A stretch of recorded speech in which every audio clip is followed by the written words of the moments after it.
Perkenalkan, nama saya Nur Fadila Syamsi dengan NIM 250650236. Hari ini saya akan membahas tentang perkembangan emosi. Apa itu emosi? Emosi diartikan sebagai impuls yang muncul akibat dari suatu rangsangan dari dalam maupun dari luar. Emosi bermacam-macam, seperti emosi sedih, emosi marah, emosi bahagia, dan bentuk emosi lainnya.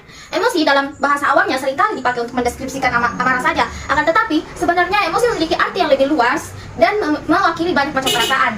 Emosi berasal dari kata emotion dalam bahasa Prancis atau dalam bahasa Latin emover yang artinya keluar. Secara etimologis, emosi diartikan sebagai bergerak keluar. Emosi merupakan suatu konsep yang luas dan tidak dapat dispesifikasikan. Emosi merupakan suatu reaksi bisa positif maupun negatif sebagai dampak dari rangsangan dari dalam diri sendiri maupun dari luar. Emosi menurut para ahli yang pertama yaitu Press pada tahun 1999 beliau mengatakan, mengungkapkan arti emosi adalah suatu reaksi tubuh dalam menghadapi sesuatu. Sifat dan intensitas emosi terkait erat dengan aktivitas kognitif sebagai hasil dari persepsi terhadap emosi. Selanjutnya, menurut Hattersall, beliau pada tahun 1985 beliau mengatakan emosi adalah kondisi psikologis yang merupakan pengalaman subjektif yang dapat diungkap atau dilihat dari reaksi wajah atau tubuh. Dan yang terakhir, William James, beliau mengatakan emosi yaitu kondisi budi rohani yang menampakkan diri dengan suatu perubahan yang jelas. Selanjutnya, teori-teori emosi. Para ahli psikologi memandang manusia adalah makhluk secara alami yang memiliki emosi. Emosi adalah keadaan jiwa yang menanamkan diri dengan suatu perubahan yang jelas pada tubuh. Emosi setiap orang mencerminkan keadaan jiwanya yang akan tampak secara nyata pada perubahan jasmaninya. Teori emosi disampaikan oleh para ahli melalui penelitian dan pengamatan mereka dari masa ke masa dan saling menyempurnakan. Teori-teori emosi. Yang pertama, teori James Lange. Emosi adalah persepsi tentang perubahan tubuh. James mengatakan bahwa emosi adalah ketika kita merasa sedih, ketika menangis, marah, ketakutan. James dan Carl mengusulkan gagasan mengenai rangkaian kejadian pada emosi. Individu menerima situasi dan menghasilkan emosi. Individu bereaksi pada situasi dan memperhatikannya. Persepsi terhadap reaksi menjadi dasar untuk emosi yang dirasakan. Pengalaman emosi dirasa terjadi setelah perubahan tubuh yang dilakukan oleh sistem saraf otonom. Yang kedua, teori Cannon-Bard.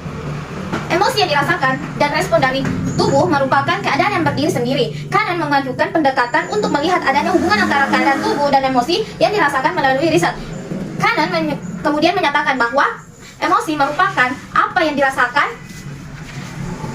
dan reaksi tubuh dalam emosi saling bergantung. Menurut teori ini, emosi dihasilkan dari stimulus luar kemudian mengaktifkan hipotalamus. Hipotalamus mengirim output kedua arah, yaitu yang pertama organ dalam tubuh dan otot-otot eksternal untuk tubuh bereaksi. Yang kedua, ke korteks cerebral, di mana pola diterima sebagai emosi yang dirasakan. Berbeda dengan teori sebelumnya, teori ini menyatakan bahwa perasaan dan reaksi tubuh berdiri sendiri-sendiri. Yang ketiga, teori kognitif tentang emosi. Teori ini memandang emosi sebagai hasil interpretasi kognitif dari rangsangan luar atau dalam tubuh. Proses interpretasi kognitif dalam teori ini dibagi menjadi dua, yaitu yang pertama, interpretasi stimuli dari lingkungan. Informasi dari stimulus pertama kali menuju ke korteks untuk diinterpretasikan berdasarkan pengalaman masa lampau dan masa kini. Kemudian pesan tersebut disampaikan pada sistem limbik dan sistem saraf otonom yang menghasilkan respon fisiologis. Contohnya, apabila seseorang yang kamu anggap buruk datang padamu, maka perasaan cemas atau takut sudah dirasakan. Dan yang terakhir, teori emosi dan motivasi.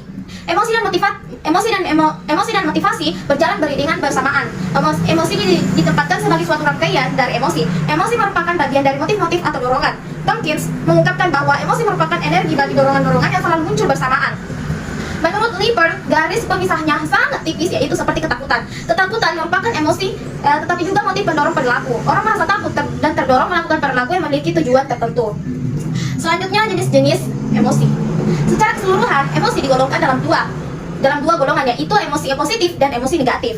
Emosi positif ini seperti perasaan bahagia, gembira, senang, dan cinta. Berbanding terbalik dengan emosi negatif, seperti rasa takut, sedih, cemas, dan marah. Emosi yang menggambarkan perasaan sedih, kaget, marah, dan gembira merupakan emosi yang mendekati kesamaan yang lebih universal atau umum. Akan tetapi perasaan emosi takut, cinta, muak, dan jijik merupakan emosi yang bersifat khas atau khusus dan hal ini tergantung budaya. Pendapat ini dikemukakan oleh Heider pada tahun 1960. Jenis-jenis emosi. Yang pertama, cinta. Ini adalah salah satu emosi yang paling penting dalam kehidupan manusia sehari-harinya. Manusia biasanya akan mencintai hal yang membuatnya bahagia, aman, dan nyaman. Perasaan cinta ini akan mengikat perasaan manusia dengan orang lain di dekatnya seperti keluarga, teman, atau bahkan negaranya sendiri. Motivasi untuk berkorban demi orang yang dekat atau bagi negara akan lahir dari rasa cinta yang dimiliki. Rasa cinta juga yang membuat seseorang dapat merasakan berbagai hal seperti empati, belas kasihan, kemurahan hati, dan memberi cara menjadi pribadi yang menyenangkan bagi orang lain. Yang kedua, benci. Lawan dari cinta adalah benci. Itu berarti manusia merasakan emosi berupa kebencian akan merasakan ketidaksukaan kepada hal-hal yang membuatnya bahagia, mendatangkan kesedihan, atau menyakiti dirinya. Emosi ini akan dapat mempengaruhi tanggapan seseorang terhadap suatu peristiwa atau aktivitas tertentu. Selain mempelajari emosi, ketahuilah juga bahwa ada bidang psikologi sosial yang bisa dipelajari dan juga kajian tentang kognitif, efektif, dan psikomotorik dari Bloom. Yang ketiga, takut. Salah satu emosi yang kerap dirasakan adalah takut. Ketika merasa terancam atau berada pada suatu situasi yang gawat, seseorang akan merasa takut karena berada situasi itu dapat membuat dirinya tersakiti secara mental dan fisik. Namun, rasa takut ini juga dapat memberikan manfaat bagi manusia karena dapat membuat seseorang menjauhi bahaya dan merasakan inisiatif untuk memberikan perlindungan atau mencari perlindungan. Ada beberapa bidang lain dalam psikologi, antara lain adalah psikologi diagnostik, dan psikologi kepribadian. Yang keempat, marah. Ketika sesuatu kehendak atau harapan seseorang terhadap suatu hal tidak terpenuhi karena adanya hambatan tertentu, maka bisa saja emosi alami yang muncul adalah rasa marah. Misalnya, merasa diperlakukan tidak adil oleh orang lain. Bila tidak dikendalikan, rasa marah ini dapat menjadi destruktif dan merusak diri sendiri serta orang lain. Rasa marah ini dapat menjadi hal ini penting dilakukan sejak masih berusia dini. Contohnya, mencari cara mengatasi anak pemarah agar tidak berlanjut menjadi seseorang yang tidak bisa mengendalikan amarahnya. Karena itulah seseorang perlu memiliki pengendalian diri yang kuat untuk mengelola amarahnya sendiri. Yang kelima, malu.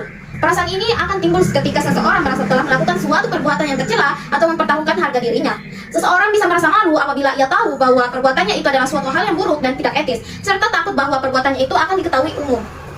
Ada sisi positif dari perasaan malu, yaitu bisa memberikan ciri kepribadian yang positif dengan mencegah seseorang melakukan perbuatan yang salah seperti bermaksiat dan berbuat dosa. Ada beberapa tipe kepribadian manusia, yaitu salah satunya adalah kepribadian ambivert dan kepribadian ganda.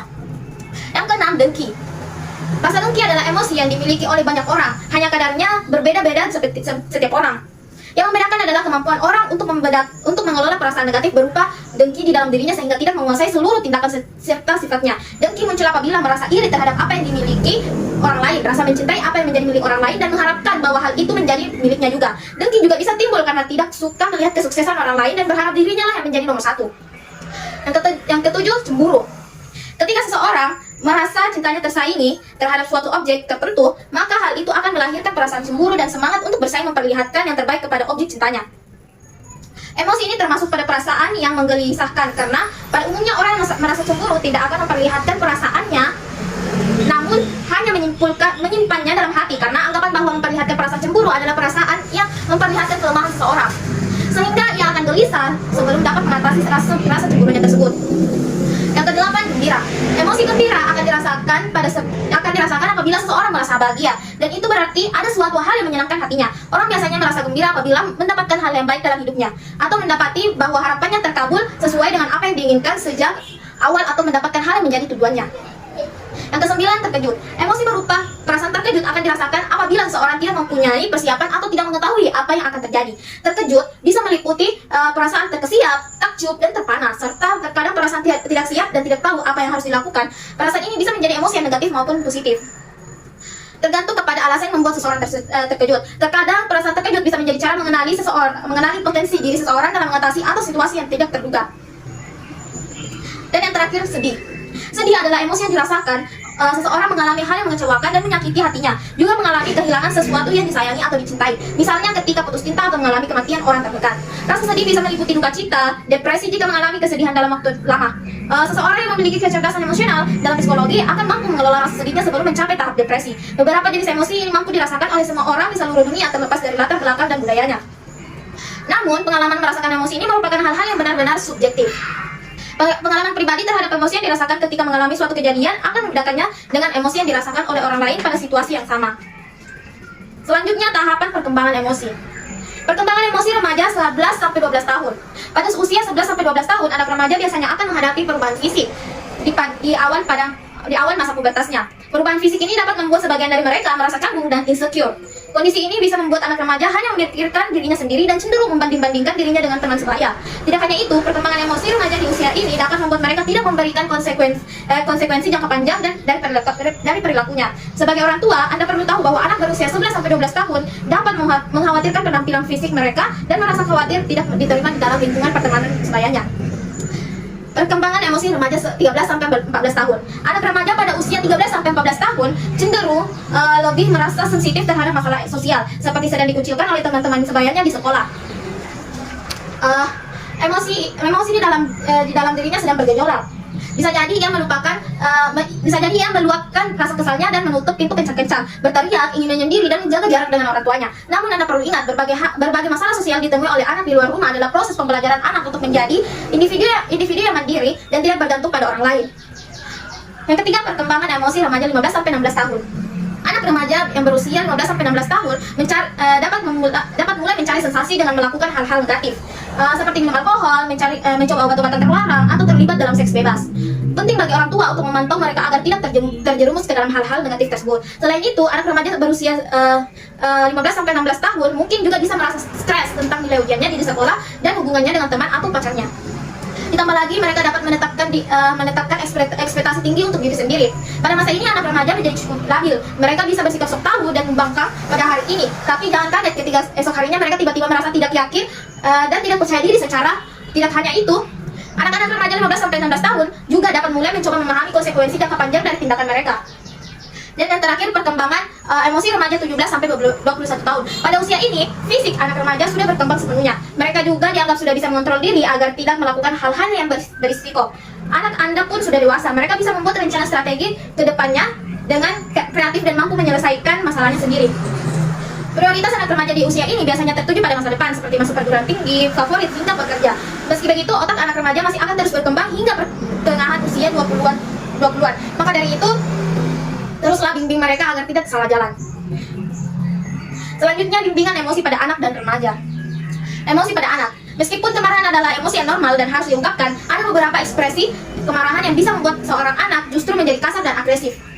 Mengendalikan emosi memang bukan perkara yang mudah bahkan untuk orang dewasa sekalipun. Tapi hal tersebut bukan berarti tidak bisa ditangani. Anak perlu mengetahui bagaimana cara menyalurkan amarahnya dengan cara yang sehat dan aman. Hal ini bertujuan untuk mengajarkan anak agar mengidentifikasi tanda-tanda kemarahan dan menemukan cara yang tenang dan produktif sebelum melakukan tindakan. Yang pertama, ajarkan cara menenangkan diri. Istirahat adalah cara paling membantu untuk meredakan amarah seseorang. Jika anak Anda sedang marah, jangan bereaksi atau menegurnya. Hal tersebut malah dapat memicu kemarahannya. Beri mereka waktu sejenak agar anak merasa lebih tenang. Bawa ia masuk ke kamarnya dengan suhu udara yang dingin agar ia memperoleh ketenangan. Pergi ke tempat yang tenang, jauh dari apa yang menyebabkan kemarahan. Juga bisa membantu anak untuk tenang. Yang kedua, belajar mengungkapkan perasaan. Jangan biarkan anak meluapkan amarah tanpa alasan. Anak-anak biasanya cenderung berteriak, menjerit, memukul, menendang, dan melempar benda yang ada di sekitarnya saat mereka marah karena mereka tidak tahu bagaimana mengekspresikan kemarahannya secara verbal. Ajarkan mereka kata-kata emosi yang berbeda dan cukup baik untuk memberitahu Anda bagaimana perasaan mereka yang sebenarnya. Beberapa kata yang bisa digunakan untuk mengungkapkan perasaan adalah marah, bahagia, takut, geram, gugup, cemas, jengkel, dan kesal. Begitu Anda mengajarinya, dorongan anak untuk menggunakan kata-kata tersebut ke dalam sebuah kalimat seperti saya sangat marah sekarang, atau saya marah padamu, atau dia mengganggu saya. Tak perlu khawatir karena berbicara selalu merupakan cara yang lebih baik untuk mengekspresikan amarah daripada menendang, meninju, menggigit, melempar, dan menghancurkan barang. Yang ketiga, jangan biasakan memendam amarah. Begitu emosi muncul, maka adrenalin akan terpompa dan detak jantung akan meningkat. Saat tingkat adrenalin meningkat, kita merasa lebih energik dan kuat serta cenderung berbicara lebih keras. Perubahan dalam tubuh ini meningkatkan risiko agresi dan kekerasan. Untuk mencegahnya, penting untuk mengalihkan semua adrenalin tersebut kepada sesuatu yang lebih produktif dan tidak terlalu berbahaya. Yang keempat, berempati pada anak Anda. Tanpa rasa empati, Anda akan kesulitan untuk mencari cara untuk mengelola amarah seseorang anak. Bujuk anak Anda untuk membicarakan sesuatu yang memancing kemarahannya. Bantu mereka mengenali perasaannya, apakah mereka marah, frustasi, atau hanya kesal pada sesuatu saja. Bila Anda berempati, Anda akan mampu memahami perasaan tanpa menghakimi mereka. Saat Anda terbuka untuk mendengarkan, anak Anda merasa lebih tenang. Yang kelima, berikan pujian. Amarah berlebihan bisa diredam dengan sikap yang lukur. Anda dapat membiasakannya dengan memberi pujian di saat anak melakukan hal baik. Jadi saat anak Anda berperilaku baik, pujilah mereka dan hargai usaha mereka. Namun jangan berlebihan. Berilah pujian dengan takaran yang wajar, mengingat bahwa pujian pun bisa berdampak buruk bagi anak. Tidak menutup kemungkinan anak hanya akan mengharapkan penghargaan dan mungkin mengalami kesulitan dalam menangani kritik dari orang lain. Sama halnya dengan pentingnya menguji perilaku yang baik, maka mengingatkan perilaku yang salah pada anak dengan cara yang halus, serta membantu mereka memperbaikinya sebetulnya memiliki nilai yang sama-sama baik. Yang keenam, tetapkan contoh yang baik bagi anak Anda. Perilaku seorang anak berkaca dari orang tuanya. Baik buruknya perilaku anak tergantung pada bagaimana orang tua mendidik mereka. Apakah anak Anda melihat banyak percakapan dan teriakan yang penuh amarah di rumah? Jika iya, maka cara yang bisa dilakukan agar anak mampu mengekspresikan kemarahan dengan cara yang aman dan tepat adalah dengan memberi contoh. Jadilah orang tua yang dapat dijadikan panutan. Bila anak Anda melakukannya, anak-anak Anda akan meniru Anda dan mencoba mengatasi kemarahan mereka tanpa bersikap agresif atau melakukan kekerasan. Yang ketujuh, terapkan batasan. Anak Anda boleh saja marah sejauh tidak mampu melampaui batas. Apa saja batasan yang tidak boleh dilampaui? Kadar toleransi orang tua dan mencapai batasnya ketika kemarahan anak sudah sampai merusak fisik dan mengumpat. Beberapa di antaranya adalah memukul, menendang, menggigit, mencubit, atau menggunakan kekerasan fisik. Pastikan batasan tersebut menjadi aturan yang tidak tertulis. Pastikan anak Anda memahami peraturan ini dan menjalankan konsekuensinya saat salah satunya ada yang melanggar. Dan yang terakhir, kedelapan, aktivitas fisik untuk meluapkan kemarahan. Kemarahan anak bisa juga dilampiaskan melalui aktivitas fisik. Sejauh aktivitas itu tidak melukai orang lain, Anda bisa menggunakan tas atau bantal sebagai medium untuk melampiaskan kemarahan anak. Aktivitas fisik juga ada batasnya. Jangan mengizinkan anak untuk menerapkan gerakan memukul yang akan membiasakan tindak kekerasan pada anak.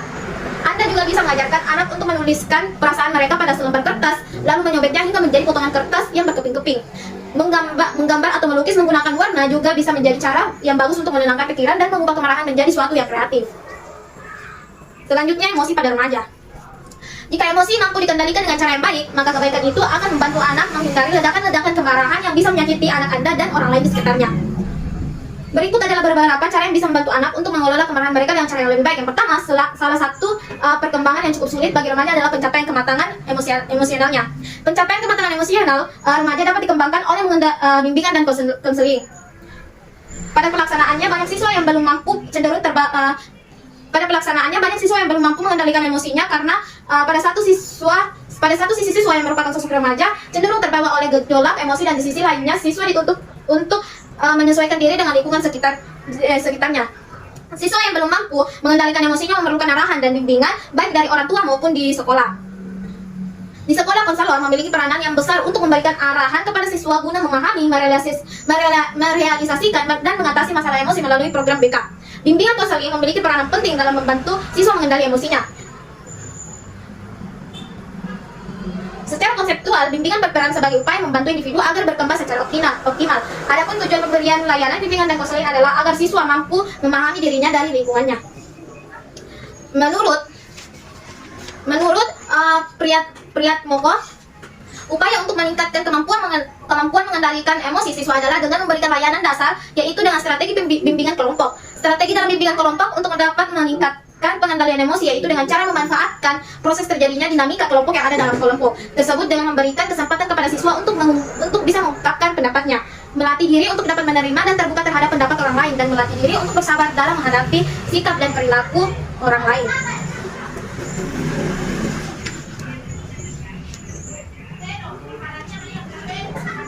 Kesimpulan bahwa deskripsi perkembangan emosional anak yang dilakukan setiap anak terhadap teman sebaya sudah dapat dilakukan sehingga dapat menumbuhkan sikap sosial emosional dari mulai anak berinteraksi dengan orang lain. Simpati yang dimiliki oleh setiap anak dari anak mulai merasakan apa yang dialami, dilakukan, dan diderita oleh orang lain sudah ditunjukkan kepada teman sebaya dan orang lain. Empati yang ditujukan anak terhadap orang lain dengan memahami dan menyadari perasaan orang lain yang diterapkan dari anak sejak berusia dini sangat menumbuhkan sosial emosional anak. Kemurahan hati yang dimiliki dengan ditunjukkan melalui berbagai sesuatu kepada orang lain sudah ditunjukkan oleh anak dari sejak usia dini, sehingga sikap berbagi kepada orang lain inilah akan terus melekat dalam hatinya dan akan menjadi salah satu karakter dalam dirinya. Sekian dari saya. Wassalamualaikum warahmatullahi wabarakatuh.